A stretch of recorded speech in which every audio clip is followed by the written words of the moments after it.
मार्च 2005 America के Florida में एक 14 साल की नाबालिग लड़की अपने परिवार के पास जाती है, परेशान और उदास हालत में, और वो काफ़ी डरी हुई थी। और वो बताती है कि मेरे साथ सेक्सुअल असॉल्ट करा गया है। और वो ये भी बताती कि जिन लोगों ने करा है वो काफ़ी बड़े लोग हैं और अमीर लोग हैं। तो पूरा परिवार बोलता है कि बेटा तुम्हारे साथ ये किसने करा। तो वो 14 साल की नाबालिग लड़की जवाब देती है, Sex offender Jeffrey Epstein. Jeffrey Epstein. Jeffrey Epstein case. Jeffrey Epstein. Did sex offender Jeffrey Epstein. Of the Jeffrey Epstein horrific trafficking ring.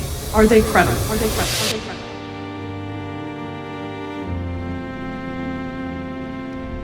Jeffrey Epstein, one of the biggest sex offender, mafia of sex trafficking, 500 plus minor girl involved, entire sex trafficking.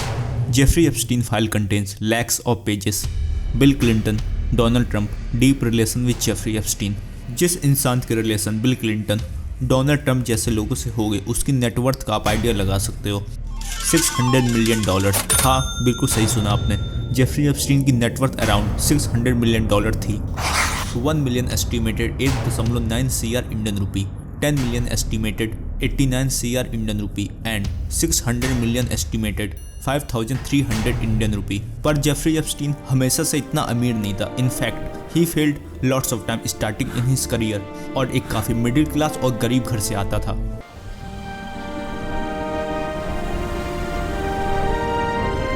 20 January 1953 America के Brooklyn में पैदा होता है। Father school के gardener थे और mother एक simple housewife. पूरा परिवार जूइश फेथ को बिलोंग करता था और अपनी स्टार्टिंग के अर्ली लाइफ में एक काफ़ी ब्राइट स्टूडेंट था। मैथ और साइंस में काफ़ी इंटरेस्ट लेता था। लफाटा हाई स्कूल से अपने हाई स्कूल की डिग्री कंप्लीट करी थी और उसके बाद कॉपर यूनियन में एडमिशन लिया था, लेकिन 1970 में ड्रॉप आउट ले लिया क्योंकि जेफरी एप्स्टीन को अपना खुद का बिजनेस ओपन करना था और वो अपने हर एक बिजनेस में फेल हो रहा था लगातार, और वो अपने कोई भी बिजनेस को कायदे से चला नहीं पा रहा था। पर मैं जेफरी एप्स्टीन के बारे में एक बात को पॉइंट आउट जरूर करूंगा, वो इंसान बहुत ही मैनिपुलेटिव था और उसकी कन्वर्सेशन स्किल काफ़ी अच्छी थी। और तब उसने ड्रॉप आउट लिया था तो उसने और भी अमीर और पावरफुल लोगों के साथ कनेक्शन बना लिया था, और यही कनेक्शन जेफरी एप्स्टीन की हेल्प करता है बिना डिग्री होने के बाद भी जॉब दिलाने में। क्योंकि जेफरी एप्स्टीन ने ड्रॉप आउट ले लिया था, पर उसके बाद भी 1974 में डॉल्टन स्कूल में, जहां पर काफ़ी अमीर एलीट प्रोफाइल लोगों के बच्चे आते थे, वहां पर उसे मैथ का टीचर बना दिया गया। और अब जेफरी एप्स्टीन के जीवन का वो पन्ना खुलने वाला है जिसने अमेरिका के मोस्ट पावरफुल लोगों का असली रूप दिखा दिया। डॉल्टन प्राइवेट स्कूल में काफ़ी अमीर लोगों के पेरेंट आते थे। तो एक बार जेफरी एप्स्टीन एक स्टूडेंट के फादर को अपनी नॉलेज से इम्प्रेस कर देता है, और स्टूडेंट के फादर इतना ज़्यादा इम्प्रेस हो गए कि वॉल स्ट्रीट कंपनी के CEO से मिला दिया।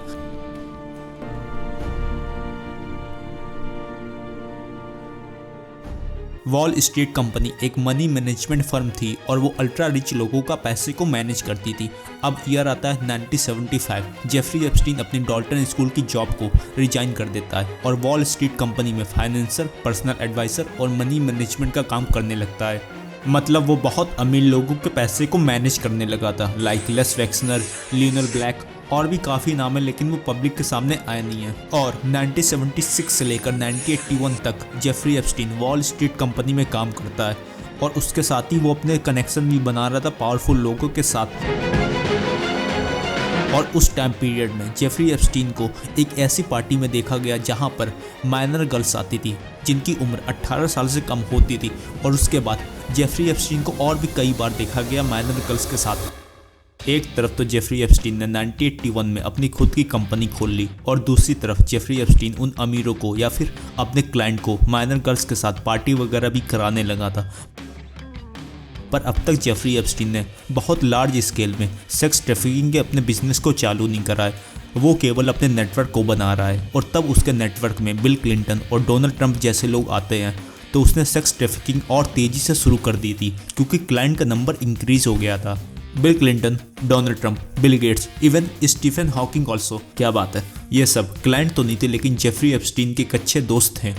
एप्स्टीन का मॉडल सिंपल था, वो एक जाने माने इंसान के साथ अपनी फ़ोटो वगैरह खिंचा लेता था और बाकी लोगों को उन फोटोज़ दिखाकर फ्लॉन्ट करता था, जिससे बाकी लोगों को लगता था कि काफ़ी अमीर लोगों के साथ उठता बैठता है, तो बाकी लोग भी इन्फ्लुएंस में आकर फ़ोटो वगैरह खिंचा लेते थे। और उसने यही पूरी एक चैन बना ली थी, और बिल्कुल सेम टेक्निक से उसने बिजनेसमैन, पॉलिटिशियन और भी बाकी पावरफुल लोगों को इन्फ्लुएंस करा था।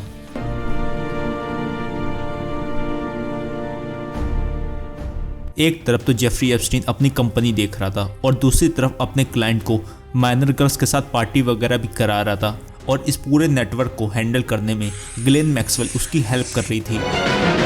जेफरी एप्स्टीन और गिलियन मैक्सवेल माइनर गर्ल्स को या तो पैसों का लालच देकर अपने ग्रुप में शामिल कर लेती थी, या तो वो लोग बहुत गरीब फैमिली को पकड़ लेते थे, या तो कोई गर्ल्स को क्लेम करते थे कि उन्हें जॉब देगी और अपने विला में बुला लेते थे, और कई वेस्टर्न कंट्रीज से इलीगल करके भी बुलाया था।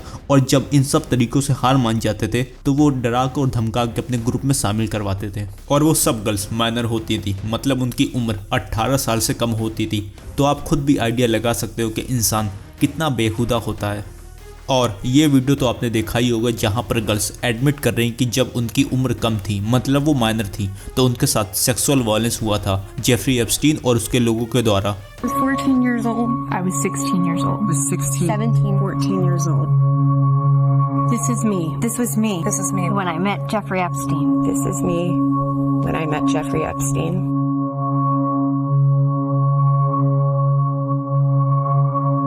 There are about 1,000 of us.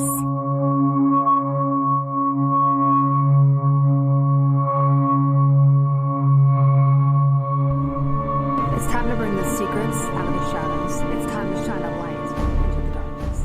ये पूरा नेटवर्क हद से ज़्यादा करप्ट था और अमेरिका के दो मेन पार्टी के लीडर्स इस पूरे नेटवर्क का पार्ट थे। पर 1997 तक जेफरी एप्स्टीन अपने प्राइवेट विला में और अपने एरोप्लेन में अमीरों को पार्टी वगैरह कराने लगा था, जिसमें एक पार्टी सिंपल होती थी और दूसरी पार्टी वो होती थी जिसमें वो माइनर गर्ल्स के साथ कुछ भी करने देता था, और वो खुद भी इन्वॉल्व होता था इन सब पार्टी वगैरह में। और अब तक जेफरी एप्स्टीन इतना बड़ा सेक्स ट्रैफिकर करने वाला बन गया था कि उसने अपने प्रॉपर लोग रख लिए थे जो फाइल वगैरह में लिखते थे, और जेफरी एप्स्टीन फोटोज वगैरह भी क्लिक करता था, और जिसमें 300 GB का डाटा भी था। और रिसेंटली आपने जो फोटोज वगैरह देखी है वो उसी 300 GB डाटे से निकली है।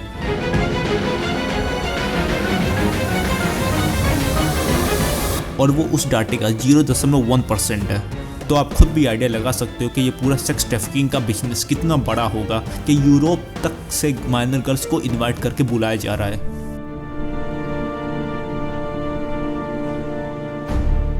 और 1998 में जेफरी एप्स्टीन वो काम करने वाला है जो आपने कई बार सुना होगा। $18 मिलियन का जेफरी एप्स्टीन ने एक आइलैंड खरीदा। From Jeffrey Epstein's island. और आपने इस आइलैंड के बारे में न्यूज, मीडिया और पेपर वगैरह में काफ़ी सुना होगा एप्स्टीन आइलैंड के बारे में, also known as paedophile island. और आपको ये तो पता ही होगा कि जेफरी एप्स्टीन इस आइलैंड में माइनर गर्ल्स के साथ करता क्या था, पर आपको पूरा नेटवर्क समझाना ज़्यादा इंपॉर्टेंट है कि वो माइनर गर्ल्स को उस आइलैंड में लाता कैसे था, उसका पूरा रूट क्या था। और आपको ये समझाना भी ज़्यादा इंपॉर्टेंट है कि वो माइनर गर्ल्स अचानक से गायब नहीं हो रही थी, बल्कि उनके गायब होने का ग्राफ एक्सपोनेंशियल था, और वो मैक्सिमम तब हुआ था जब उसने वो आइलैंड को ख़रीदा था। अब एक बार पूरा रूट समझ लेते हैं कि वो माइनर गर्ल्स को अपने आइलैंड में लाता कैसे था। गिलियन मैक्सवेल माइनर गर्ल्स को रिक्रूट करती थी। लगभग 80% गर्ल्स फ्लोरिडा की होती थी और बाकी न्यूयॉर्क और यूरोप वगैरह की। रिक्रूट करी हुई माइनर गर्ल्स को एक प्राइवेट जगह में लाते थे और उसके बाद में लोलिटा एक्सप्रेस में बैठा देते थे। लोलिटा एक्सप्रेस जेफरी एप्स्टीन के प्राइवेट जेट का नाम था। Lolita express US virgin island में उतरता था। वो एक पूरा एयरपोर्ट था। उसके बाद माइनर गर्ल्स को या तो हेलीकॉप्टर से या तो बोट की हेल्प से एप्स्टीन आइलैंड में लाते थे। एप्स्टीन आइलैंड अराउंड 71 एकर्स का था, अराउंड 53 फुटबॉल फील्ड, और ये कुछ प्राइमरी लोकेशन है जहां पर माइनर गर्ल्स के साथ में गैदरिंग वगैरह होती थी।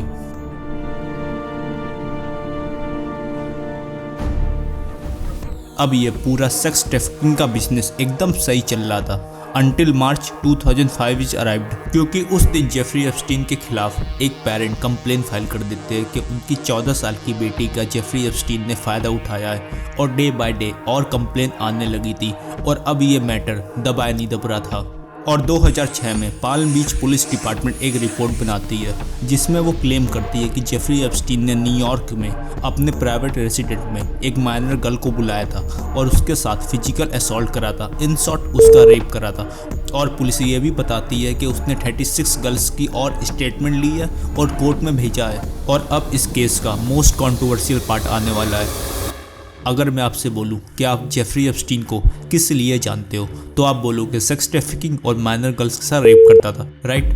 पर कोर्ट ने ना ही उसे सेक्स ट्रैफिकिंग के लिए गिल्टी पाया था और ना ही माइनर गर्ल्स के साथ रेप करने के लिए, बल्कि 36 गर्ल्स की स्टेटमेंट होने के बाद भी फेडरल प्रोसिक्यूटर अलेक्जेंडर अकोस्टो ने केवल 2 चार्जेस लगाए। नंबर 1 सॉलिसिटेशन और प्रोस्टिट्यूशन, मतलब पैसे लेकर सेक्सुअल सर्विस लेना, और नंबर 2 प्रिक्वायरमेंट ऑफ माइनर प्रोस्टिट्यूशन, मतलब सेक्सुअल एक्टिविटी में इन्वॉल्व करना, ना कि उनके साथ करना। अलेक्जेंडर अकोस्टो ने जेफरी एप्स्टीन को केवल 18 मंथ की पनिशमेंट दी थी और उसमें भी 12 घंटे का लीव दिया था अपने बिजनेस को हैंडल करने के लिए पर डे के अकॉर्डिंग, और उसमें भी संडे को ऑफ कर दिया था। और यहाँ पर भी वो बंदा हार नहीं माना, इवन 18 मंथ की पनिशमेंट भी उसने कंप्लीट नहीं करी, 13 मंथ में ही बाहर आ गया। और इस पूरी पनिशमेंट को अमेरिकन ऑडियंस VIP ट्रीटमेंट बोलकर मौखूम करती है, क्योंकि अलेक्जेंडर अकोस्टो ने जेफरी एप्स्टीन के साथ एक सीक्रेट डील कर ली थी और जेल से निकलने के बाद जेफरी एप्स्टीन के ऊपर सभी आरोप खत्म हो गए थे और वो पावरफुल लोगों के साथ घूमता भी दिखाई देने लगा था। जेफरी एप्स्टीन पब्लिक के सामने कोई भी ऐसा काम नहीं करता था जिससे वो लोगों की नज़रों में आए और एकदम अपने जीवन को शांति से व्यतीत करने लगा था।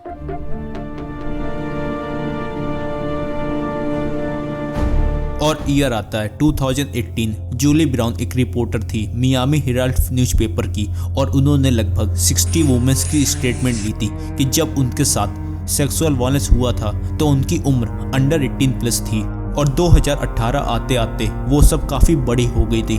और जूली ब्राउन ने इस बात का भी पता लगा लिया था कि जेफरी एप्स्टीन ने अलेक्जेंडर अकोस्टो के साथ एक सीक्रेट डील की है और उसके बाद ही ये बात फैल गई थी और सबको पता लग गया था और तभी अलेक्जेंडर अकोस्टो ने रिजाइन मार दिया और जेफरी एप्स्टीन वाला मैटर एक बार फिर खुल गया था और उसके ऊपर सभी आरोप सेक्स ट्रैफिकिंग और माइनर गर्ल्स के साथ रेप करने का फिर लग गया था और तब तक ऑनलाइन वगैरह भी आ गया था और जितने भी विक्टिम थे उनकी उम्र भी काफ़ी हो गई थी और स्टेट कोर्ट को भी ये बात पता लग गई थी कि उन्होंने इतने बड़े मैटर को इतनी लापरवाही के साथ में हैंडल करा है। और सोशल मीडिया की वजह से भी काफ़ी प्रेशर आने लगा था और आए दिन कोई ना कोई वुमेन आके कॉन्फ्रंट करती थी कि जेफरी एप्स्टीन ने उनके साथ क्या किया है। 6 जुलाई 2019 FBI उसके ऊपर सभी आरोप लगाकर न्यूयॉर्क से अरेस्ट कर लेती है और करेक्ट 24 दिन बाद जेफरी एप्स्टीन के नेक के पास दाग वगैरह भी दिखाई दिए। That accused sex trafficker Jeffrey Epstein has died by suicide. Jeffrey Epstein jail के अंदर मरा पाया गया और इस पूरी मौत को सुसाइड दिखाने का कोशिश की गई। ये बोला गया कि जेफरी एप्स्टीन ने अपने कपड़ों का फंदा बनाकर अपना गला दबा दिया और तब रिकॉर्डिंग वगैरह चेक करी गई तो उस टाइम जेल का कैमरा बंद था। अब कई लोग बोलते हैं कि जेफरी एप्स्टीन का मर्डर करवाया गया है क्योंकि उसके पास इतने प्रूफ थे कि पूरे अमेरिका के बिजनेसमैन और पॉलिटिशियन सबकी काली हरकतें कोर्ट के सामने आ जाती, वो सब पब्लिक कर देता और उसके फाइल में वो सब लोग थे जिससे पूरे अमेरिका और इवन यूरोप के पॉलिटिशियन का नाम भी खराब होता। और उसके पास एक हार्ड डिस्क थी जिसमें अराउंड 4000 फोटोज़ थी, Donald Trump, Bill Gates, Stephen Hawking, UK के फैमिली के रोल मेंबर और भी काफ़ी फ़ोटोज़। और रिसेंटली आपने जितनी भी फ़ोटोज़ देखी है वो सब उसी में से निकली है।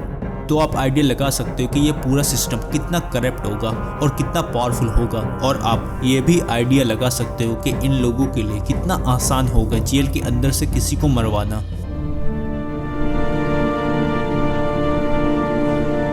और मेरा पर्सनल ओपिनियन ये है कि यह मैटर कभी भी 100% ट्रांसपेरेंसी से आने वाला नहीं है। FBI के पास फ़ोटोज़ है, वीडियोस है, फाइल वगैरह है, लेकिन वो कभी भी पब्लिक के सामने नहीं आने वाली और तब बहुत ही ज़्यादा पब्लिक का आउटरीच होगा तो वो इसी टाइप की ब्लैक फ़ोटोज़ वगैरह अपलोड कर देंगे या फिर जो पार्टी करंट में होगी उसके अपोजिट वाले लीडर की। लेकिन ये मैटर कभी भी खुलने वाला नहीं, ऐसा मेरा मानना है। और ये तो बात हो गई जेफरी एप्स्टीन के बारे में, पर अगर मैं आपसे बोलूं एक बंदे ने 33 मर्डर कर दिए तो उसके बारे में आपके क्या ख्याल है?